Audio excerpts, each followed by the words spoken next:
Mas Chan, Eh, Mas Chandra, tanya nih.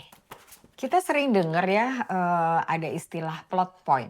Gimana tuh definisi dan penjabarannya? oke, plot point. Jadi kan kita udah belajar nih cara kita mengembangkan cerita memakai cara sebab akibat. Nah, sebab akibat itu di sebuah film pasti durasinya panjang kan film. Kalau sebab akibat itu terus disusun, lama-lama sebenarnya dia flat. Dia flat walaupun mungkin meningkat ya tapi flat. Maka diperlukan titik-titik kejutan atau titik-titik yang membuat penonton penasaran karena ada sesuatu yang tidak diduga. Nah, titik-titik itulah disebut plot point. Dimulai dari plot point 1 yang sebenarnya itu ada di premis. Nah, plot point 1 apa sih yang membuat yang jadi elemen tidak terduga?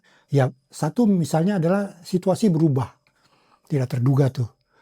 Gampang dikira belok ke kiri ternyata ke kanan masalahnya. Nah, itu jadi plot point 1. Nanti lanjut dari situ berakibat apa, ada sebab, berakibat apa, sebab, berakibat. Sampai pada titik yang paling penting lagi ada plot point 2. Sesuatu yang tidak diduga lagi. Nah, plot point 2 ini harusnya dia tensinya lebih tinggi. Lebih tidak dikira oleh penonton, bahkan sebenarnya biasanya taruhannya hidup dan mati. Hilang atau selamat, gitu loh. Gugur atau selamat, gitu loh. Taruhannya itu. Nah, itu plot point 2. Dari plot point 2 masuk ke babak ketiga. Bagaimana menyelesaikan masalah ketika dia pada posisi kritis taruhan nyawa misalnya. Nah, kira-kira gitu. Jadi plot point 1 atau plot point 2 itu berguna untuk membuat tensi makin meningkat, membuat penonton terus penasaran untuk mengikuti cerita. Dan dia menjadi unsur yang sangat penting dalam sebuah film. Oke, Gitu. bisa nggak dikatakan bahwa plot point itu adalah pastinya masalah yang dihadapi oleh tokoh utama ya, Mas? Iya.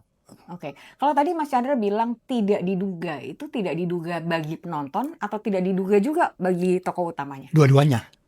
Plot Oke. point yang baik itu tokoh utama tidak menduga, bahkan penonton pun tidak menduga. Menurut saya yang lebih penting justru penonton tidak menduga.